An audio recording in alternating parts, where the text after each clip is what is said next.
To all, it's just 6:30 as I'm the Swiss clock.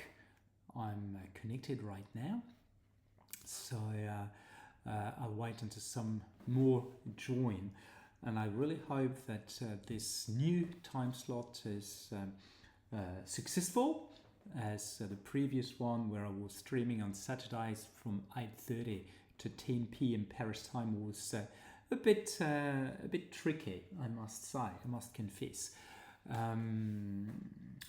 Of my own experience after 2 months streaming on Saturdays, hi guests, after 2 months plus 2.5 nearly streaming on Saturdays in the evening, I can tell that it was not an ideal slot at all. And this mainly for two reasons. Hi, Rachel.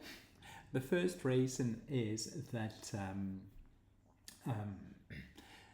on Saturday, most people, hi guests, welcome. Hi, Monique. And from South Carolina. So thank you for joining earlier than usual and on a Sunday. So I was just saying that I hope this new slot on the Sunday is more successful than on the Saturday, where I think there were two big obstacles to having really people joining. The first obstacle is that educative channels do not really have much of a success in the middle of the weekend. I think people, be they students or not, probably want entertainment on a Saturday night or a Saturday afternoon, as it is the case for in South Carolina, more than anything really educational. This was the first thing. The second obstacle was that at the same time, so on Saturdays, 8:30 p.m., there were big streamers with many followers, many subscribers who were streaming. And of course, I would say you cannot compete, you cannot rival with people having thousands of visitors, of participants. So then thought, I need to find a different slot, and I thought Sunday, this time of the day, is hopefully better, where it's really sort of a time of the day where not much is happening. So I do not know if you have felt this ever, but on a Sunday, when you do stuff in the morning, it's sort of home stuff plus perhaps family breakfast, and then in the afternoon you might go out to the beach or elsewhere, and at some point before dinner or before homework, not much is happening. And I remember when I was a teenager, this was probably between 5 and 7 or 5 and 8 p.m. or something like this. And and indeed, it's really it was to me, and I think to a number of people, it was really the sort of wasted or lost part of the week or lost part of the day. So hopefully, and also remember, there was not much interesting on TV at the time of the day. Earlier in the afternoon, there were cartoons for some children, and later on in the evening, there was the Sunday night film or other shows. But around late afternoon, earlier evening, not much. And this is how I thought it might be a good attempt. A good attempt to stream now. I mean, to shift from Saturday night, where I'm sorry, no, Saturday Night Fever is not bound to happen on this channel, even if I dance or try to dance like John Travolta would. But I would not be as successful as people like Zoraita or whoever else on Twitch. Yeah, so I shifted, and hopefully, touch wood, fingers crossed, it will work. So we'll see over time.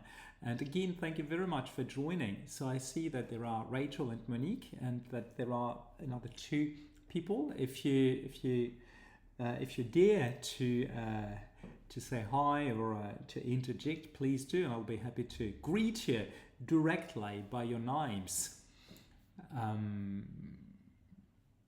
Okay, so I'll continue, and hopefully there will be some reactions at some point. How's your week been? So Monique, how's your week been?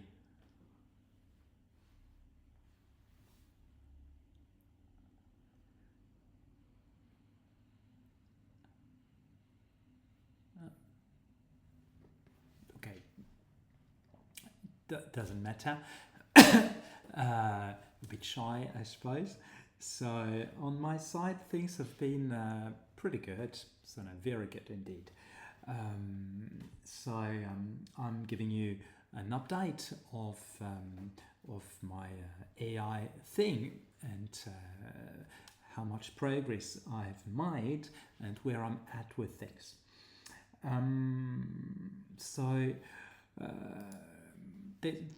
Since early September, I have started contacting deans of business schools to speak of my dissertation assessment tools. Pretty good, except we had a mass shooting next to your workplace. Yeah, I hope that there were not too many fatalities with this shooting. As I remember once you mentioned a shooting close to where you were living before, and indeed it's always scary. Okay, good. That's the important thing. That's the most important thing, that everything's okay. I understand it's always a concern, always scary. And by the way, in this respect, I read this morning in the newspapers, in the French newspaper, that Guadeloupe, the West Indies, is really under this big problem with many weapons, many ammunitions coming from other islands and from the US. And it is a big problem on this small island, on this territory. So we are in France discovering what you've seen in the US for a while already. Okay, 4 fatalities or 4 people involved. What do you mean? Working on some arts initiatives for healing community. Yeah. No, that's great. I'm not sure if you say First Nations. So I know that in Canada people call are called First Nations. Is it the same in the US? I can't remember. Or is it just for the local community, whatever their background is?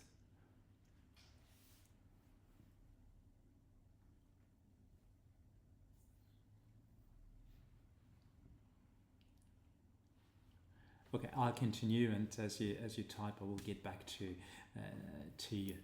So I started meeting with a number of deans in business schools in France, in Vietnam, in Switzerland, and I might have forgotten Luxembourg. Something very interesting is that they really like the idea of my assessment tool, and I'll show you something later on today. But they really like it, and they have expressed a genuine interest, asking questions that revealed more than just polite curiosity, but a real interest, and some even consider that it might be useful for them. And I've got a couple of schools that want to partake in the testing phase when it's ready. And where I'm happy today is that this week I have nearly completed my it's like the most ready version of my tool. And here are a few things I can share at this stage. I'll share my screen with you and I'll show you a few things. If you will give me a second, if you bear with video capture just should be here. No, it's this one here. Yeah, here you should start sharing my screen, and here is if you see, this here is the very first version of my tool, where well, I think I can even show you. I can show you how it goes, provided I can retrieve the. No, it's not here. It's on the other browser, where I've got here should be this here, this one. And let's do this. So the idea was, and I'll tell you more, was that you submit your dissertation, and here it will be, the title will be on corporate values, language is English, GDPR, and here I'll choose a local file, which is this one, and then I submit, and I'll show you. You'll see real life, hoping that it does not crash.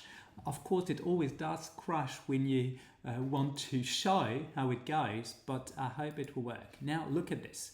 Here you've got the file which is received here, webhook. Then it went through the blue circle, then the black one. Now it is being processed by artificial intelligence. And I can zoom in, and then it has been processed, then transferred to what is called JSON tools, the router, and the email. It is ticked as green, which means that if I go back to my emails, I should have received this here, the evaluation of my dissertation. So this was the first version, the one I created in the middle of summer, and which had two big problems. The first problem was that I could only process docx files, and the second problem was that I could not process documents that were above 25,000 words. And then I had to work hard on a different version, which would be stronger. And this stronger version is something at which I arrived about a month ago, and which is like this. So if you see just the how it looks, this one is more complex. And when you see here those arrows, actually they call for a different workflow, which is the one assessing the dissertation, was in French and is in English. So here, okay, I'll do this. So here I activate this one, then I'll do exactly the same as before. It should be this one. I really hope it is. Is it the right one? Yeah, no, yeah, this one. This is the one. So I'll do the same, and you will see. So I'll take the same thing. Corporate values, same email address. Language is in English. I do accept with GDPR. Same file here. I upload And here you should see, hang on, how come it's not happening? Okay, maybe I did not activate the right one. Okay, gosh, yeah, I think nothing will happen as I probably did not activate the correct workflow. Okay, so which means there's a problem, but I can try again here. Let's try here. Let's try Fundry listening yet. Of course not. Okay, so as you see, when you need it to work, it might at times have tantrums, but here it should work. Corporate values, email will be the same. English, GDPR, yes, I agree. Then the dissertation here, submitted, and here you should see that no, nothing's happening. How come? Gosh. Oh, gosh. It should be working though. Well, no, yeah, it is happening. So I received it, but usually what you should see is that here there is each step is going green. And here I can show you with the execution. There's one execution running, that's why here. So yes, it shows you here, if you see that indeed it went through each step correctly to the end. So I worked on this, and this week, and this is where I'm really happy, I'm not finished just yet, but I've got the most advanced version thereof with this. So this one here is meant to deal with multiple requests, and is mainly meant to deal with multiple requests. What I showed you just before, the second version, is working for one dissertation at a time only, which of course is a problem when you consider that you're working with universities, and when you expect up to 500 students to submit at the same time. If you have 500 students submitting at the same time, but you can only process one, of course the system will crash down. And this is what we really want to avoid. So I worked on this, and this had many implications. One was that I was supposed to have to work on a database, which is here. Here I've got a database which is created with entries and each student's records, and I then have to have a queue here where if I have more than, at the moment, 10 requests at a time, those requests that come in excess are queued and then processed every 3 minutes. So every 3 minutes I can have a batch of 10 dissertations processed at the same time.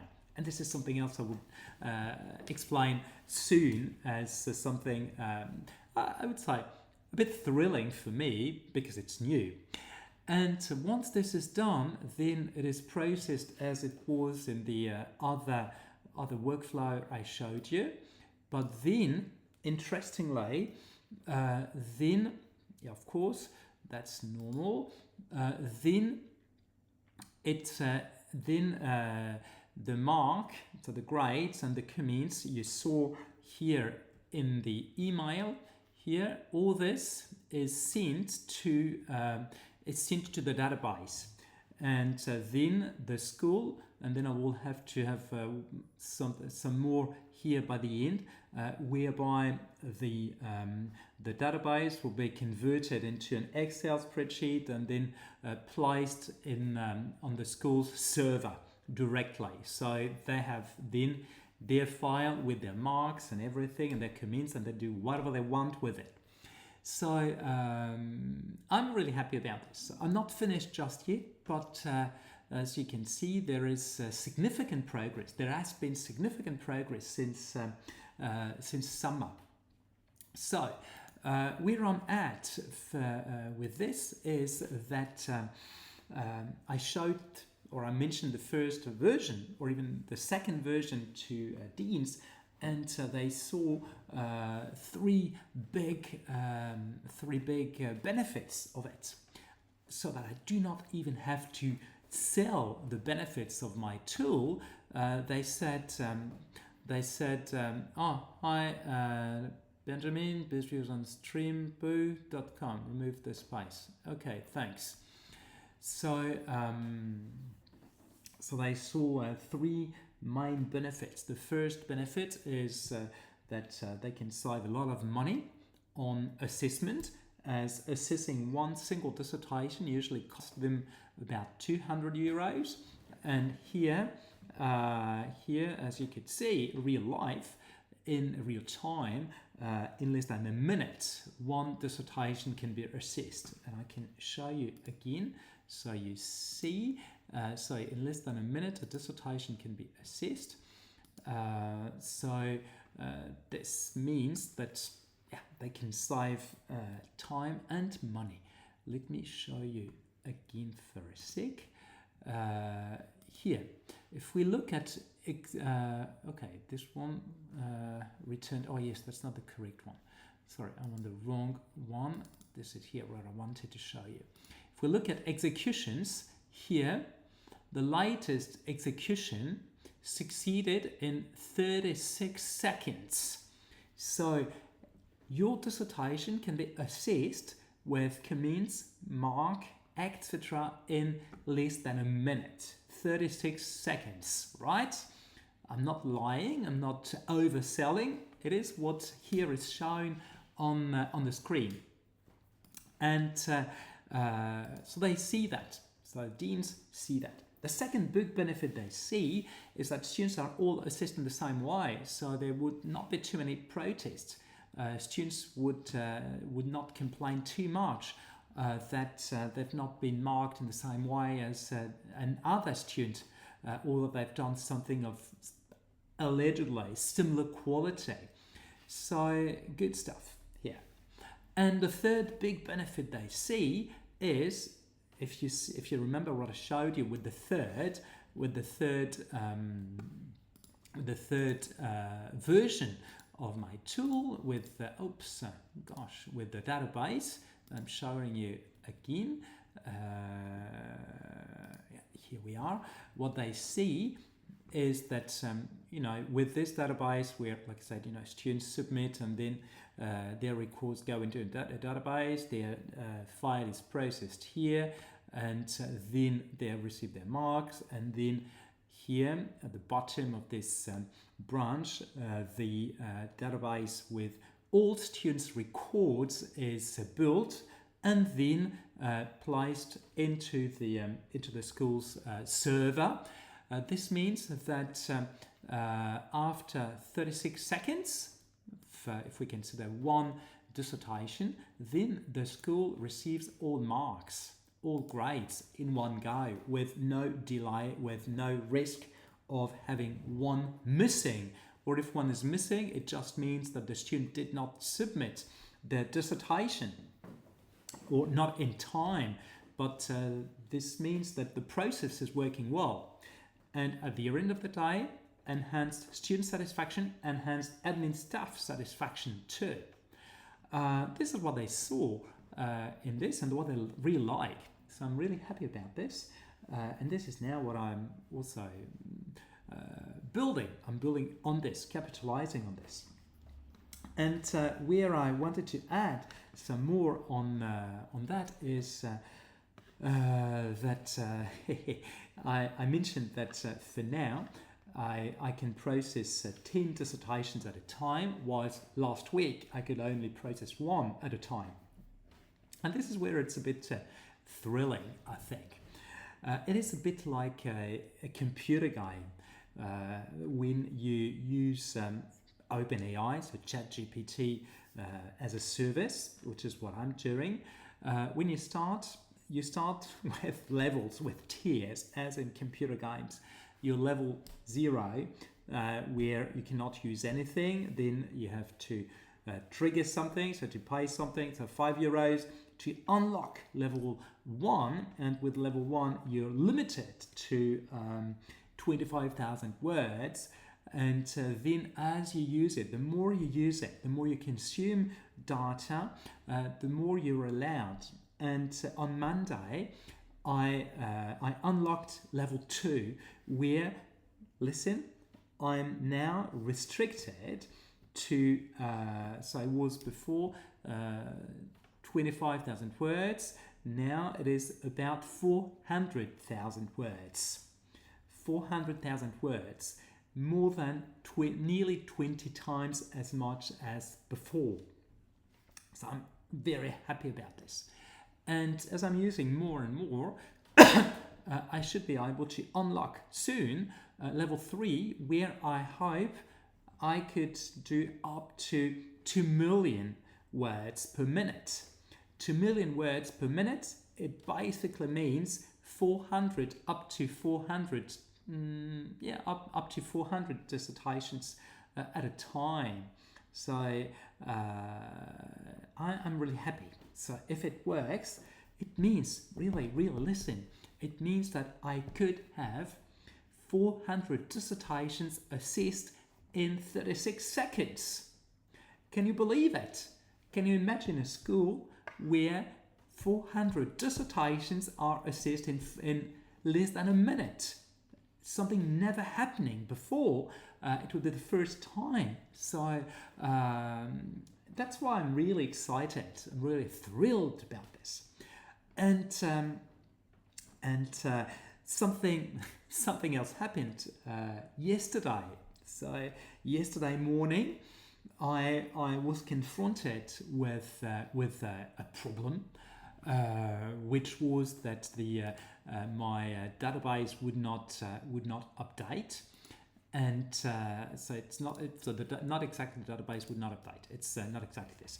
The problem I had was that the file, if you remember, here is the form submission, so the file would not be transmitted properly to the next node, and then there was an error, and I understood that it would be ideal to update this software I'm using here to make it simpler. Okay, so I thought, let's do it. As a matter of security, I saved all my data. So my data, this means all this. So all the workflows I have for now, all those are automations. I've got 12 automations for now with different things, but also all my credentials to different services I'm using, and all the history. So the history is here. So all the history of everything I've done is here. And I saved everything. And then I updated carefully. And I asked ChatGPT for confirmation that it would work, that it would be safe, and it told me, yes, it is safe, don't worry, you have saved everything on the second server, they do not communicate with each other, there is no risk. Okay, this is what I needed. And I updated the server, so the software, and guess what? Guess what happened?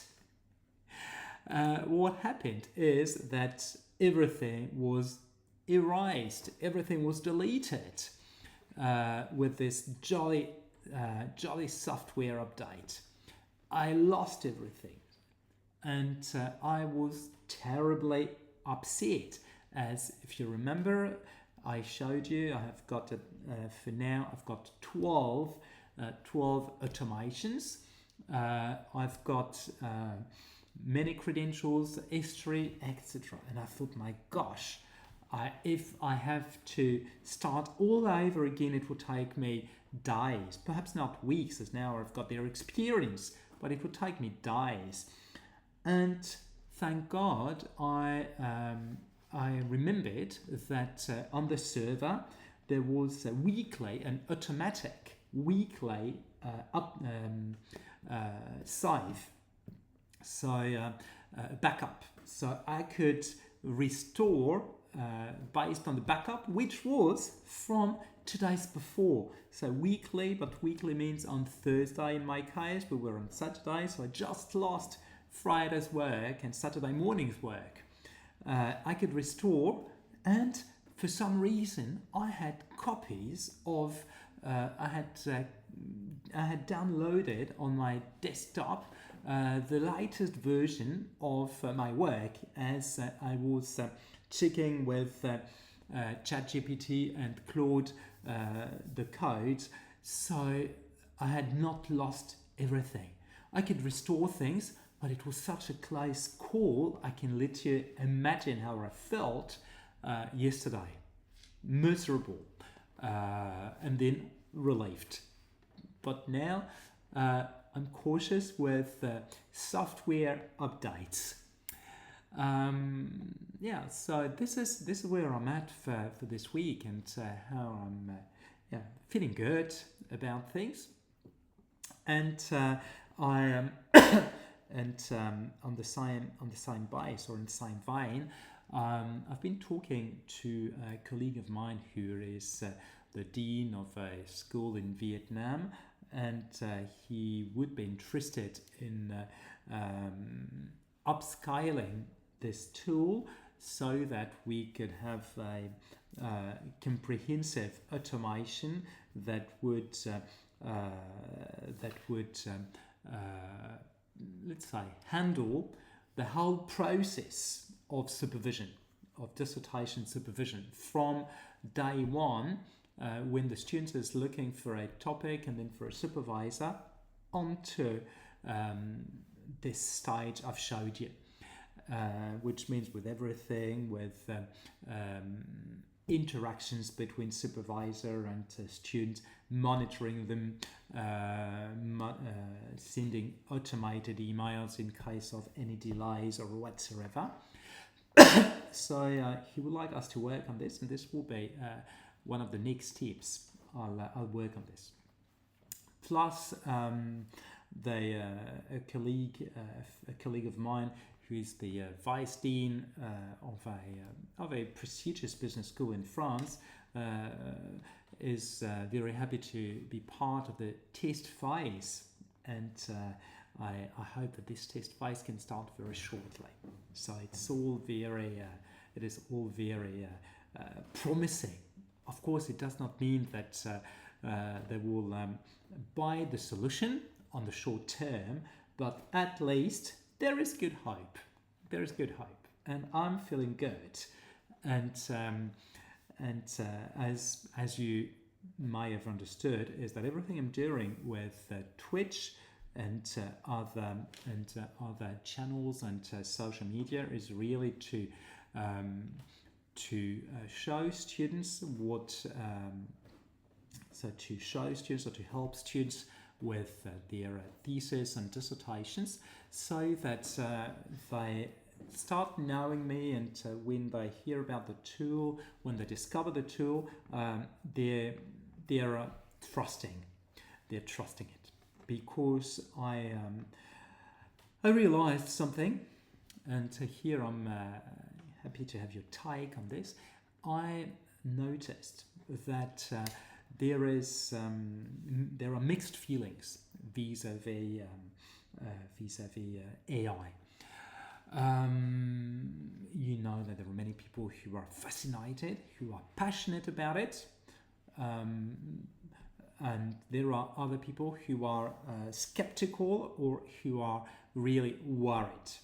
You might have heard that many jobs are threatened by the advent of AI, that in many places people have been made redundant, that also graduates struggle finding a job because their tasks can be automated by AI.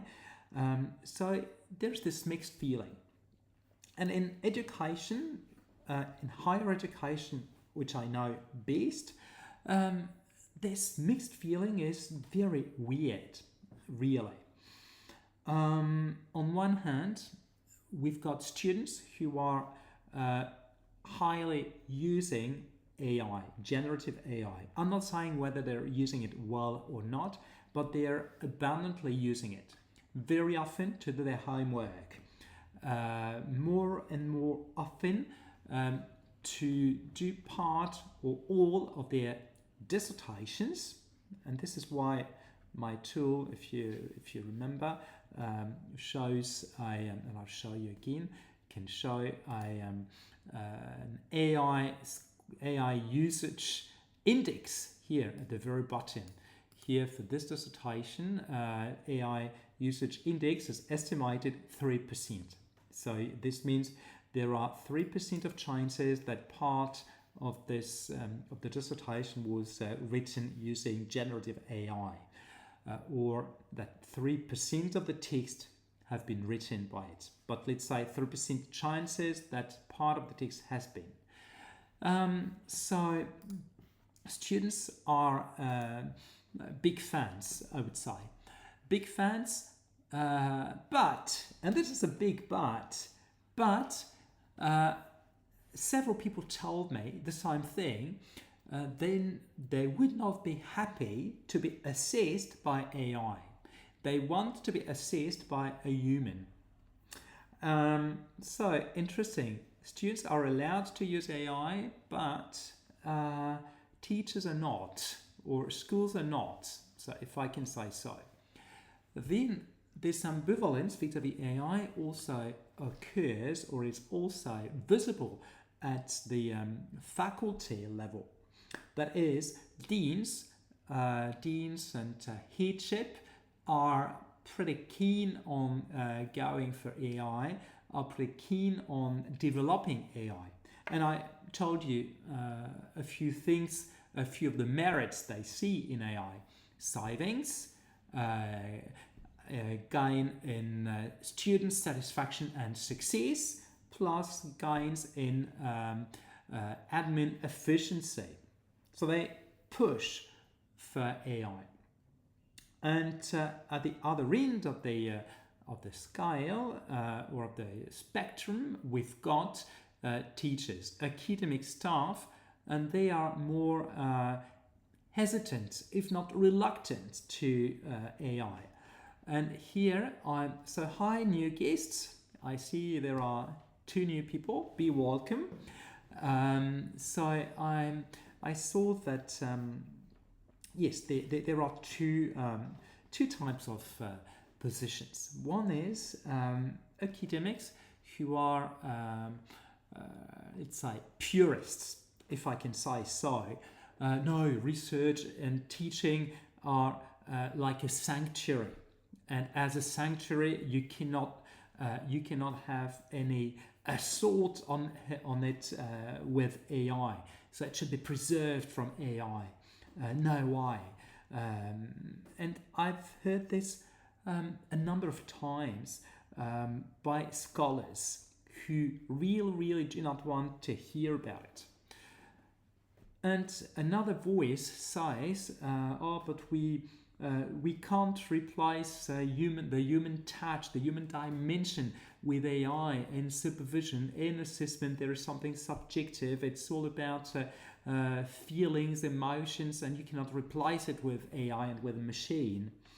And interestingly, it is the same people who also complain about the number of scripts they have to mark, and who complain about the number of dissertations they have to supervise and assess.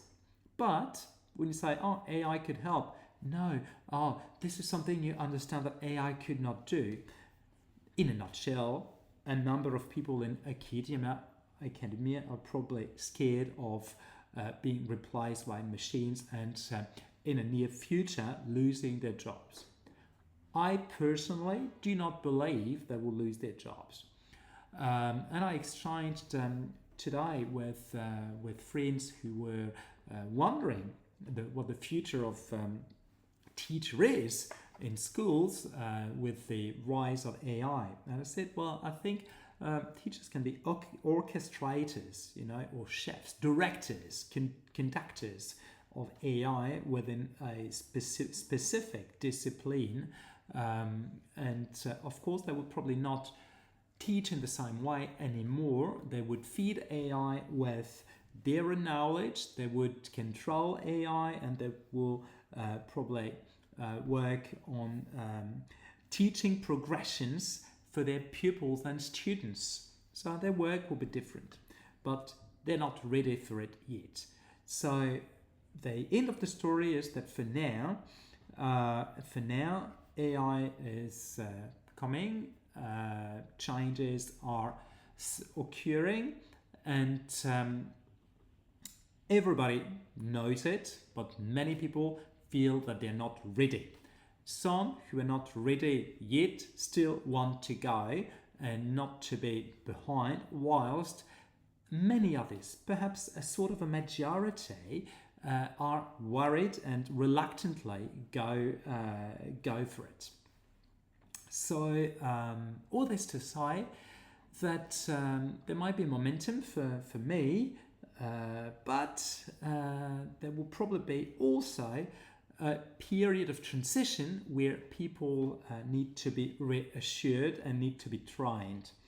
And this is something on which I will work shortly.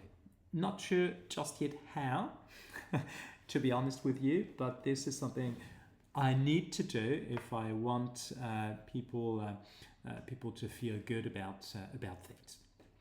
So sorry about this long introduction, but I think it was worth sharing with you those news and those updates, especially as I'm happy with how things are going at the moment.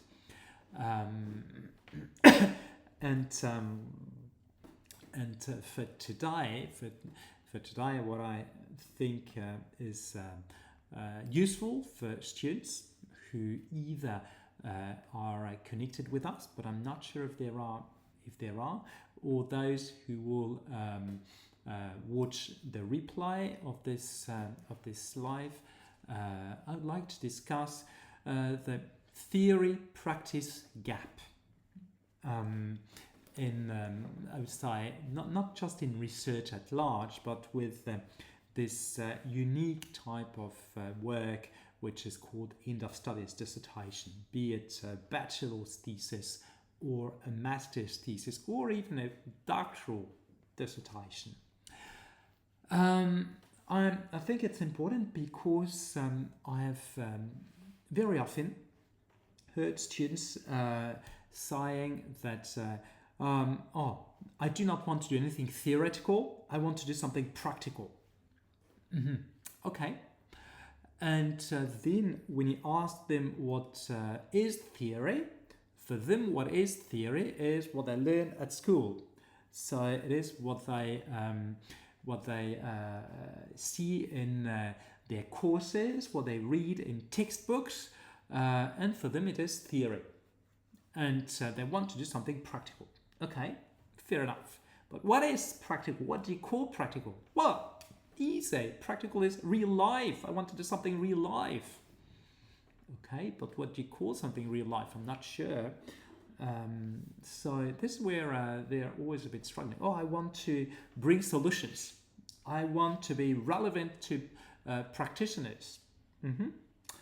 Okay, tell me more.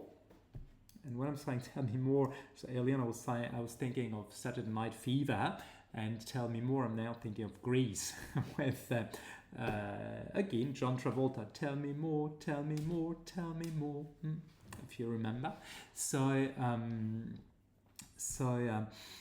tell me more. And I want something which comes with solutions to real problems. I do not want anything which is disconnected from real life. Okay, fair enough. And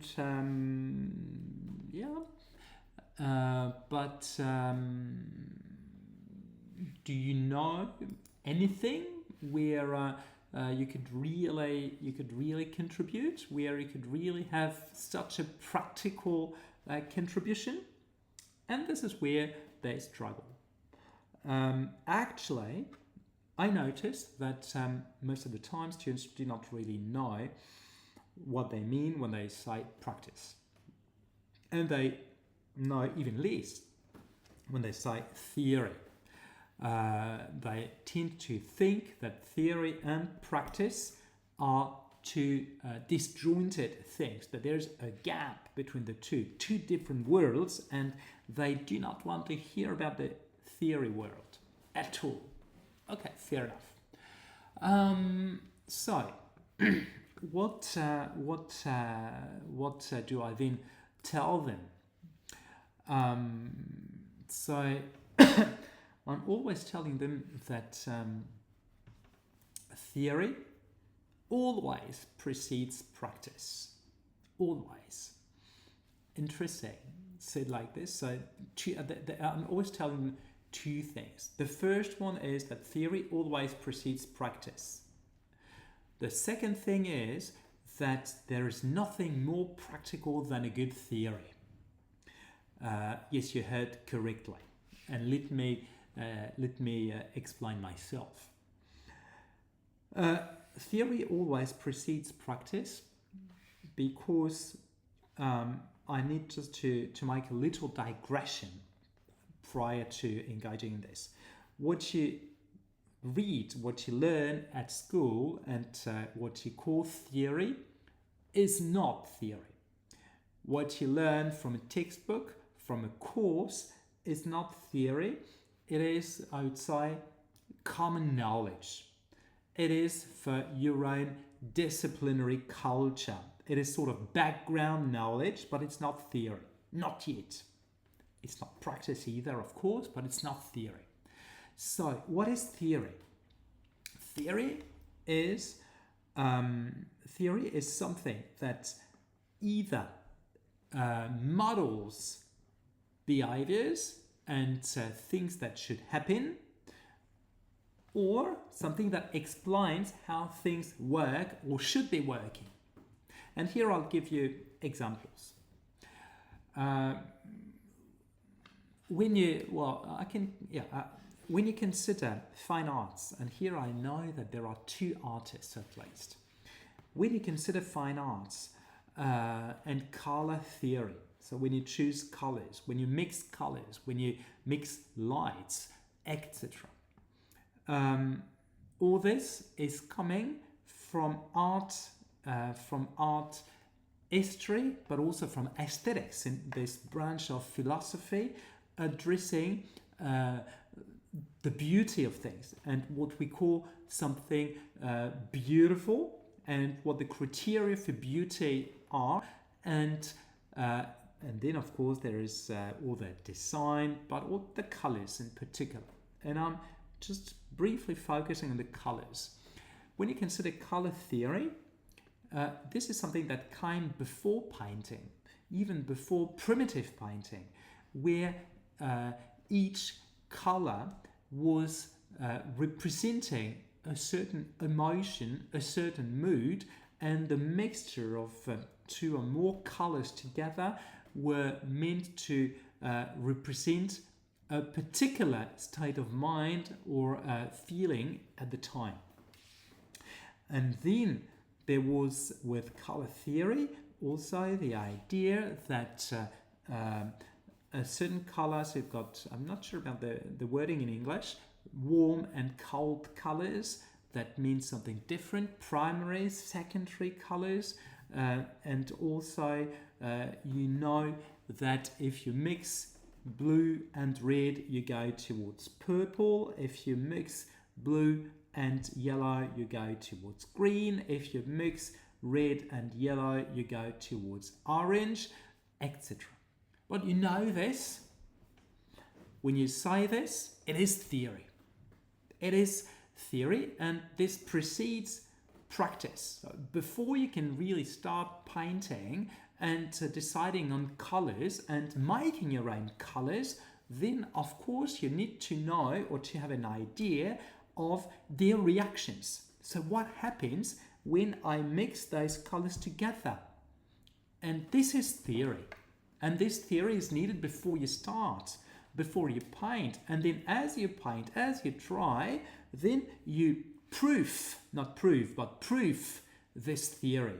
You enrich your understanding of this theory, saying, oh, okay, confronted with reality, confronted with fact, with actualization, this theory indeed works. When I mix red and yellow, I've got orange. And if I add a bit of white, then I've got light orange.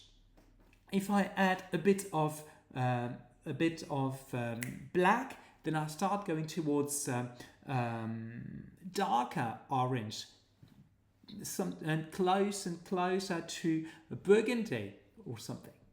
So it is your theory that drives your behavior.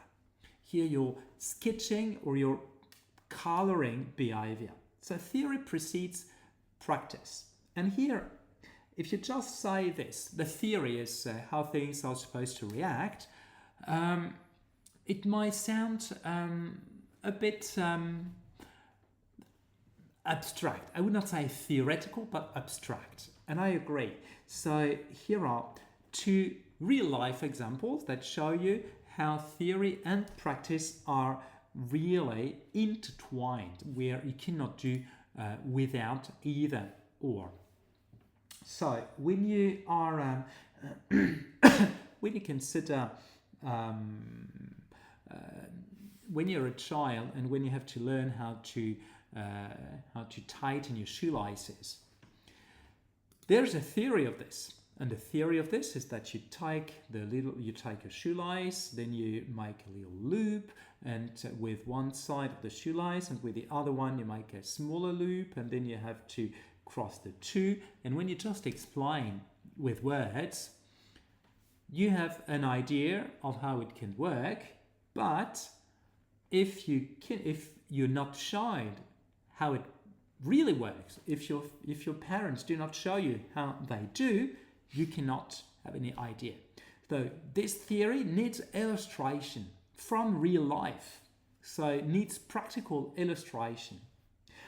Conversely, if your parents show you how to tighten your shoelaces, saying, okay, look at me, and you do the same, without explaining what happens, without telling you what you need to do, where you need to drag, where you need to pull, and how much you need to tighten things, then there is no theory and it does not work. So just the observation, the illustration without a model, without a theory, does not work. But a theory plus illustration is not enough, as you will never know how to tighten your shoelaces until you do it yourself. So you're explained, your parents show you, then your parents may help you do it, so you see their gesture, they accompany you, and at some point you try, you fail, you try again, and then you succeed. And then you've got this theory that explains a practice that then becomes your practice, how you do things, what you do. And then you can explain the same thing to your children in the future with the same theory, the same illustration, and the same practice. So here I do not see a gap, a theory-practice gap. No, both are mutually supportive. And the second example I wanted to take is that of eating with chopsticks, using chopsticks. It is nearly the same as tightening your shoelaces. When you want to eat with chopsticks for the first time, you need to be explained how it works. And usually your friends show you. They show you, say, okay, do you like me? And then you struggle, look, it's not a chopstick, but, if you can see me here, yeah. So more or less you tell, okay, you take your chopstick this way, you do this, and then you take the second one, you put it here, and then, I'm sorry, it's not chopsticks, and then you can grab. I don't know if you can see me. Yeah, and then you can grab. Okay, when you just showed, you can't replicate it. Impossible. Okay, it may look easy, but when you try, you can't. Why? Because there is no theory. You just have here, illustration, but you have no theory explaining how it works. So you might try to replicate it, it will not work. But if they take it again and say, okay, you take one chopstick between your thumb and index, just at the intersection of the two fingers, and then on the fourth, and then you have it on the fourth finger. Then you put the other one on top of it, but you have your third finger in between, so in the middle, just between the two, if you see. Then you can have the index that pushes the chopstick on top of the third finger and to the bottom. And this is how it works, where you sort of squeeze. And then you've got a sort of a theory explaining how to, plus an illustration, and then you try. If I just told you how to without showing you, you would never be able to replicate it. If I just showed you without explaining, you would not be able to replicate it either. So the theory-practice divide, honestly, is rubbish. And someone called Thomas Kuhn, a philosopher of sciences, said that there's nothing more practical than a good theory. This means that a good theory is something that really explains the behavior of things. It really explains what you should expect when you do something. If I do this, then that happens. If I do something, there will be this reaction somewhere else. So you can anticipate and you can adapt your behavior and your actions accordingly. And this is the role of theory, actually. The role of theory is really to help you conceive of action, and the role of theory is to help you model practices and shape practices and make them systematic and transmittable, learnable, discoverable by others. This is the role of theory, and this is why there's no such gap in I would say, in real life. And with now less trivial things, although art history and color theory is nothing trivial, but chopsticks and shoelaces might be perceived as something trivial. So something less trivial is if you consider medicine, pharmacy, whether you like chemistry or not, and chemicals or not, that's not the problem. Everything, every single discovery is coming from a theory.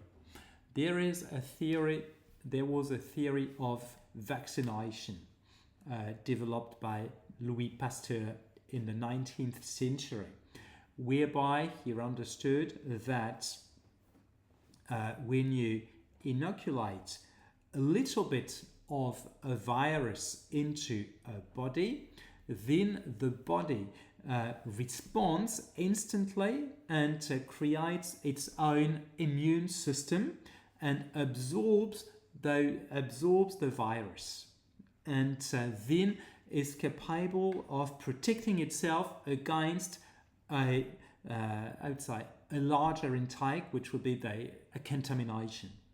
So he developed this as a theory, and irrespective of whether you like vaccinations or not, what is interesting is that theory has explained or has modeled vaccination campaigns and research for nearly 150 years.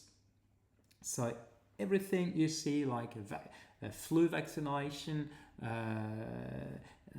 child's disease vaccination, COVID vaccination, all this is derived from this theory, which explains how things work. Interesting, isn't it? And the same happens to nearly every discipline, any field of science, any area of knowledge. A theory precedes practice, precedes what people actually do. And this means that when you do a dissertation or when you do a thesis, there will always be theory somewhere. But I agree, not everywhere in the same way. So here I explained that that theory always precedes practice. Sorry, just need to drink a bit.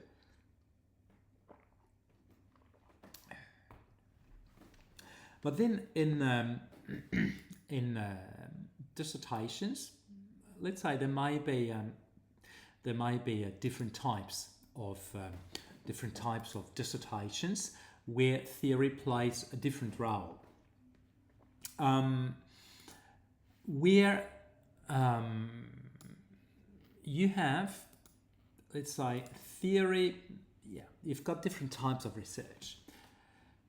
One type of research is theoretical research, where theory, so building a theory, is the ultimate goal, the ultimate purpose of your research. So this is especially true with PhD thesis, where students are expected to contribute to theory, not to practice. But as you know, there's nothing more practical than a good theory. So here, when you do a PhD, clearly you're supposed to contribute to theory. And the question you might ask is, okay, but what about practice? And here, what you tend to call practice is in fact empirical observations. So what happens in real life, where you confront your theoretical attempts with real life, with you confront this with fact, the reality of facts, and then you see how your theory works and how much your theory needs to be amended to work. But the ultimate goal of this type of research, theoretical research, is to build theory. And you can either build a brand new theory, like a theory, the law of gravity with Isaac Newton, or the law of general relativity by Albert Einstein. Sorry, I mixed up with Alfred Nobel at the same time. I had two names in my mind. Or you can be more humble, if I can say so, where you contribute to an existing theory, where you can provide this theory with new insights into conditions of application. Under what conditions, in what circumstances can this theory apply? Or how far can this theory apply? This is a contribution to theory. And remember, a theory is here to precede practices and to model, shape, explain how things work. So here you can have a theory which is here to explain how far an existing theory can indeed explain the functioning or the ruling of the world, or the functioning of events, the running of events. So, theoretical research is aimed at building theory. Then you've got empirical research, or so-called empirical research. I do not like the word, but it is widely used. Empirical research is here to prove to test an existing theory. Here you do not want to build a theory or to really contribute to one. You want to test whether an existing theory works. So you are eventually confronting it with data, with real life, with so-called practices. And here you go to prove, confirm, refute, or perhaps enrich this theory with empirical data. But here, what drives you really is your empirical material, with theory as a starting point. The third type of research is what we call applied research. And this is where students often make this mistake, where there's this big misunderstanding. Applied research, you want to find a solution to a specific case or situation. But very often, students want to solve problems that do not exist. I've seen on many occasions students saying, this company, they're doing this way, but they should not. They should not. They should do differently. And I will show you how they should do otherwise. And this is the purpose of my thesis. Prove them wrong. Okay, but the point is not to fix a problem that does not exist, but is to really understand how come it's working. How come it is working whilst theory says it should not work? How come in this company they continue doing this way, although theory says it should not work? What is the miracle, what is the prodigy making it happen? And this is what is interesting. And then you have something applied, something practical, but your application does not consist of fixing a problem. It consists of explaining how come something is working against any expectations. Another situation I've seen a number of times was still with something very applied. Students saying, I know that this company is going through financial distress and I want to solve their problems. I want to rescue them. Okay, fair enough. And the applied or practical contribution was to overcome its financial difficulties. This company should increase their turnover. And my question was, okay, how should they do it? This is out with the scope of my study. I'm sorry, when I say out with, I know someone I know and he's here on the chat would say, no, you should not say out with. You should say outside of. So students would probably say it is outside of the scope of my study. But I think out with is easier to say. Whatever. So it is out with scope of my study. I said, no, it should not be. So if you want to help these companies overcome their financial difficulties, so you need to come with real solutions and not with just a general claim where nobody would have expected, nobody would need you to this. We did not expect you to arrive at this commonplace claim. So there is often a misunderstanding here. And then students often are feeling disconcerted when they discover that the gap between theory and practice they thought is strong is actually a fiction or a myth. What does this mean? What is the take on this? So the take on this is that you will always have theory in a dissertation or a thesis, but depending on the type of research you're doing, you will not have theory in the same place and you will not use it in the same way, or it will not play the same role. When you consider theoretical research, here theory is the goal. So theory will be your ultimate goal. You want to contribute to theory, you want to devise your theory.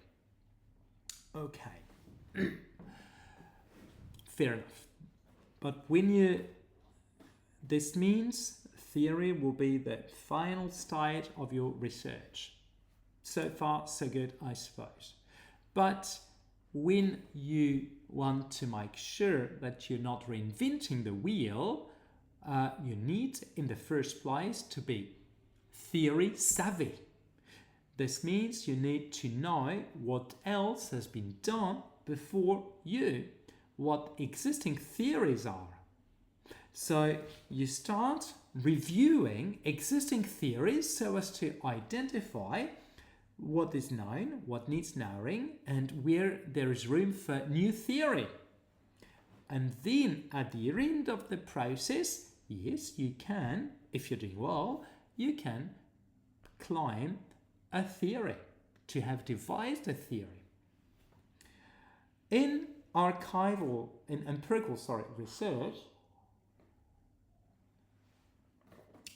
research, like I said, you want to confront a theory with empirical data, with let's say the practical world, as you would say. And here in this case, you start from a theory, and you do not need to review many theories. You need to start with a theory and see also how it has been proved before.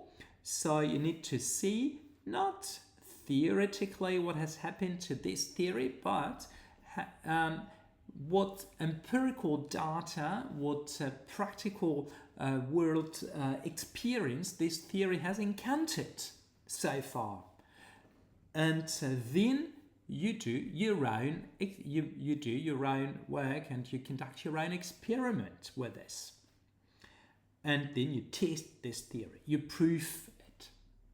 And at the end of the day, you show to what extent empirical data, so practical, it's empirical evidence, practical actualizations confirm or refute this theory.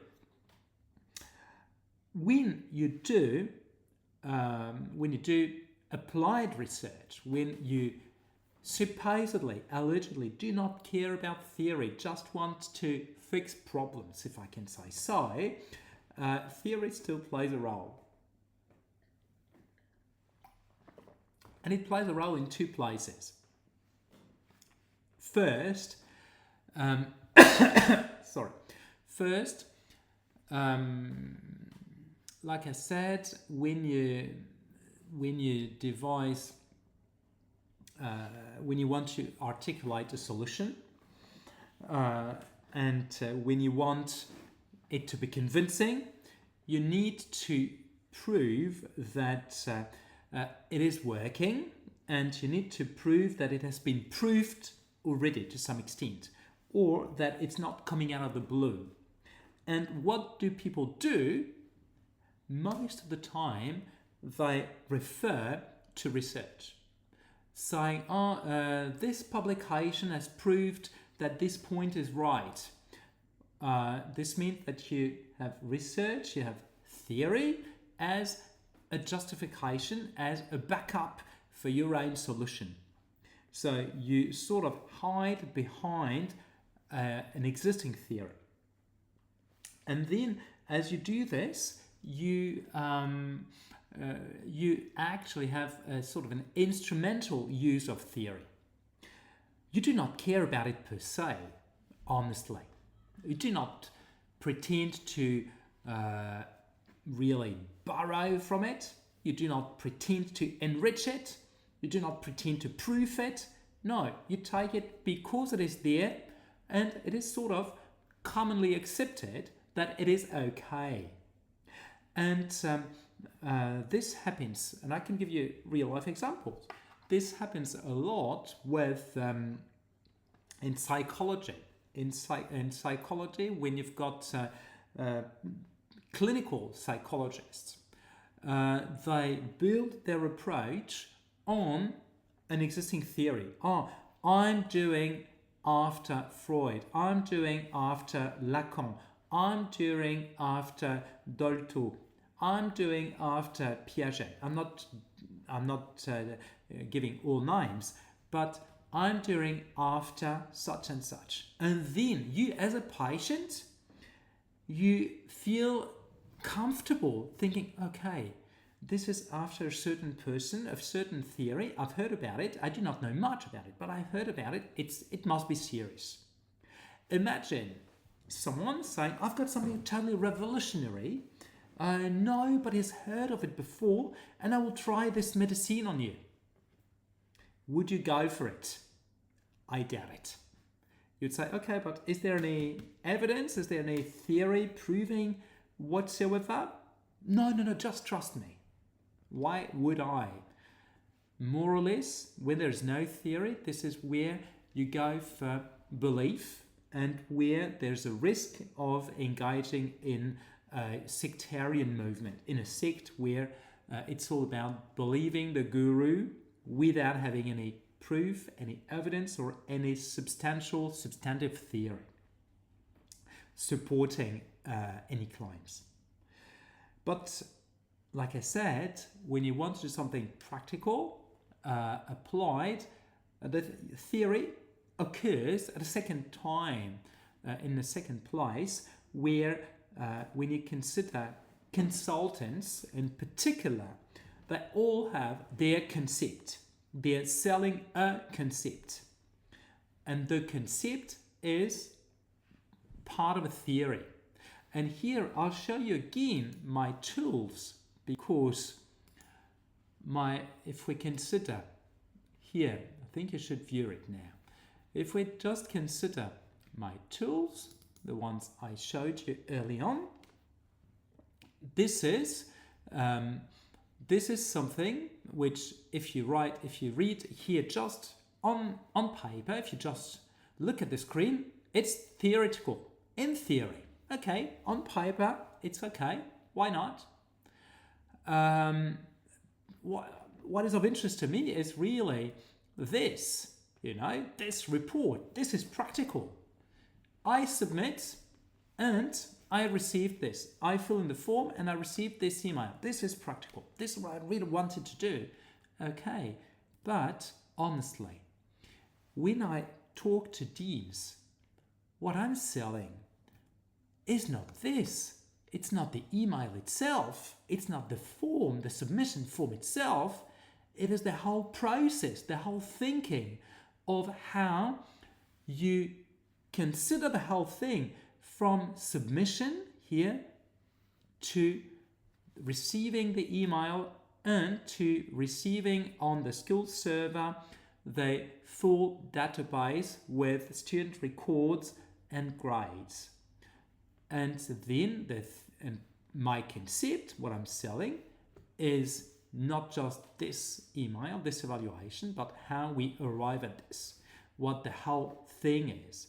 And I had to design this, to conceive of this theoretically before I made it operational. And as I would say, a consultant, yes, I'm selling a theory. I'm selling a concept. Oops, sorry.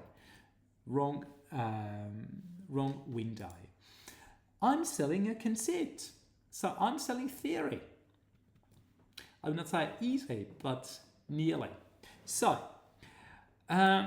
something else I wanted to say about this theory-practice gap thing is that there is often a big misunderstanding when it comes to practice, to speaking of practices. So I explained, and I think you understood, that practice is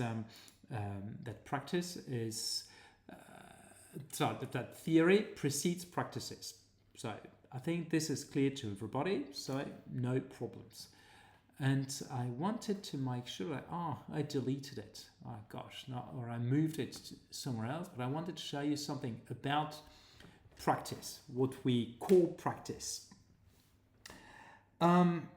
Very often, students or even some bad researchers or average researchers mention practice. They study practices. Okay, fair enough. What do you call practice? Well, a practice is what people actually do.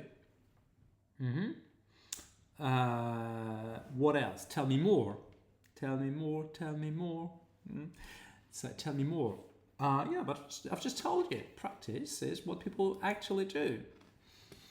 Okay, and so what? And then it starts being a wee bit tricky, because people knowing us, so people do not have a clear notion, a clear understanding of what they mean when they say practice. And this is where it's interesting. Every time I've got a student who wants to deal with practices, I suggest that they should go through practice theory. Yeah, I can repeat it for you. Practice theory. I know it may sound weird, as a theory precedes practice, and there is a theory of practice. What does it mean? So it is an approach whereby you conceive of a practice. So we know what we mean when we speak of practice. And many people at best consider that practice is trivial tasks or activities. And trivial is my word, not theirs. But what people actually technically do. But even with this, it's not very clear what practice is. And this is where there are a number of thinkers who, I really, really wish I had it, but I moved it somewhere. Just give me a sec. But this is where theory is needed. Just give me a second. I thought I had it on the. I want to show you something. I thought I had it on my desktop, but I moved it somewhere else. Where is it? No, not here. No, it can't be. Poems. Gosh. No, can't be. List is under review, or is it no? Human rights, no. Sorry about this. I really thought I.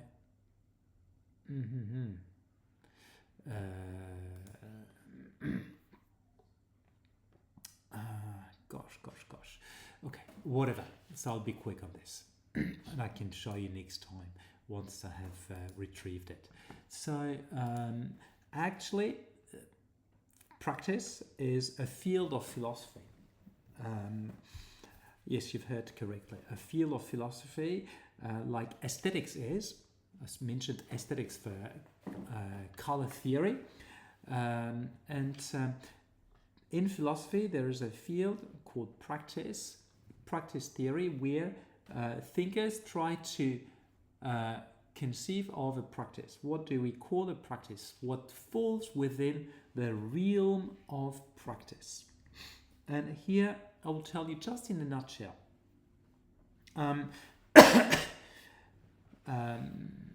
One philosopher I really love, so he was a monk, an anthropologist and a philosopher, Michel de Certeau, wrote something called The Practice of Everyday Life. And he was studying two things which might look trivial. One was how people share bread and pour wine on the dinner table in the Lyon suburbs in France. And he studied also how people hop on and off the tramway. And he wanted to see how this could be modeled as a practice. And so he shared the bread, poured wine with the friends, hopped on and off the tram like anyone else on a day-to-day basis, but then tried to understand what those two practices have in common, and what enables us to call those two things a practice. The practice of sharing bread, practice of pouring wine, the practice of hopping on and off the tram. How do we consider something as a practice? This is what his concern was. And subsequent researchers, and one is called Theodor Schatzky, arrived at a model which I think is a good working model, saying that what we call the practice is, and I'm sorry if it might sound a wee bit abstract, but it's very important. He said a practice is a bundle of teleoaffective structures. I know it's hard, I'll get there. Shared understandings, rules and routines. Teleoaffective structures. This is probably the most difficult thing because it's a big word, teleoaffective. Actually, teleoaffective means here it is the goal associated with actions. So we know in what direction we are going, we know towards what we want to tend, we know what we want to reach and achieve in doing something in a certain way. So the teleoaffective structure is the emotions you associate with a goal when you do something. And it is because there is this objective and this sort of reward that you undertake something. This is the very first thing. When you share the bread, what is the goal? The ultimate goal and teleoaffective structure is that you are sharing a moment of friendship with your friends, with your family.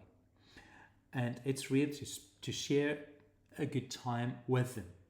Plus, of course, when you share the bread, you're eating and you're feeding yourself. And when you feed yourself, it's also for the taste of it. So if you share the bread, it's because you want to enjoy it. Right.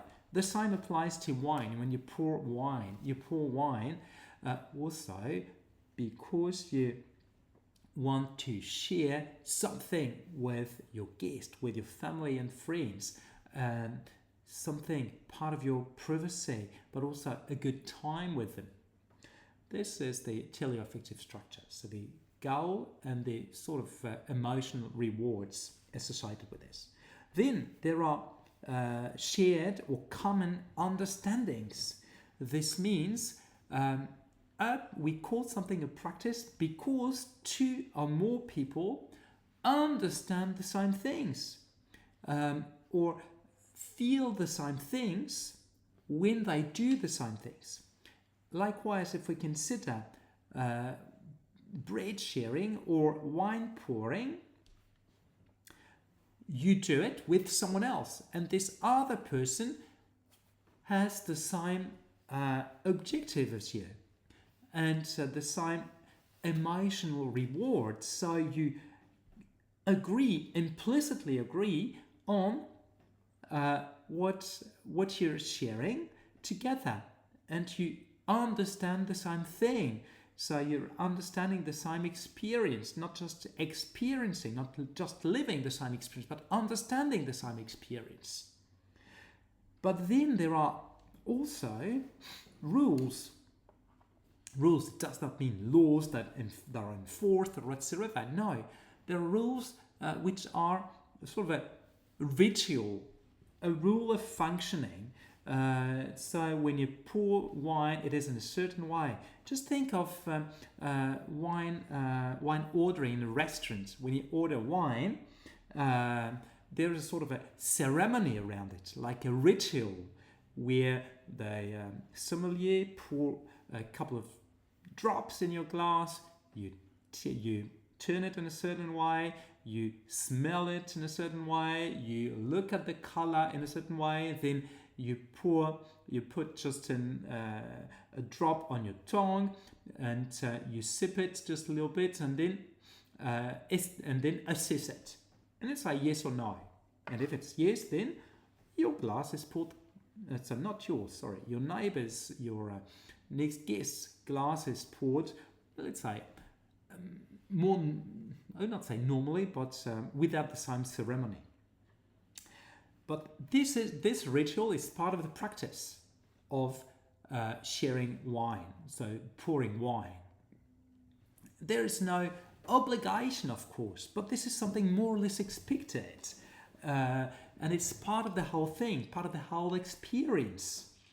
And lastly, there are routines. Routines are actions that we regularly repeat, that are always repeated. So we redo the same things each time. And it's also because we repeat those things that we have those habits. And this habit is also what at some point enables to call something a practice. What I wanted to say with this is that indeed students may think that there is a theory-practice divide, but not really, not that much actually. Theory precedes practice, theory explains practices, and practice is a theory. There is nothing better than a good theory. There's nothing more practical than a good theory, and practices are something that need to be theorized. And just to finish with this, when I speak with students who deal with practices, and I always ask them to replace the word practice with the word butterfly when they're not speaking of practice as we would in theory. I mentioned practice theory, so what makes a practice. So when they're not speaking of this, instead of abusively using this word, I ask them to speak of butterflies. And then it's very interesting because they say, okay, here is the butterfly of this, the butterfly of that, but the practice of butterflying is blah, blah, blah, blah, blah. Otherwise, it's like, the practice of those practices, and then you would be totally lost. So, so this is what I wanted to address for today, and I really hope that this new time slot, Sunday 6:30 p.m. is Paris time, which for South Carolina is 10:30 a.m. I hope this slot is working okay. I hope I will in the future have more success than on the Saturday night. And I again thank you very much for being here today. So I wish you a lovely day, a lovely evening, and I'm looking forward to seeing you next Sunday, same time, same place. And of course, if you know of anybody who might be concerned with thesis, with a dissertation, or just someone who wants to chat a bit, please recommend the channel. I'm more than happy to host them and to interact with them. So thank you again, and I'll see you soon. Bye to all.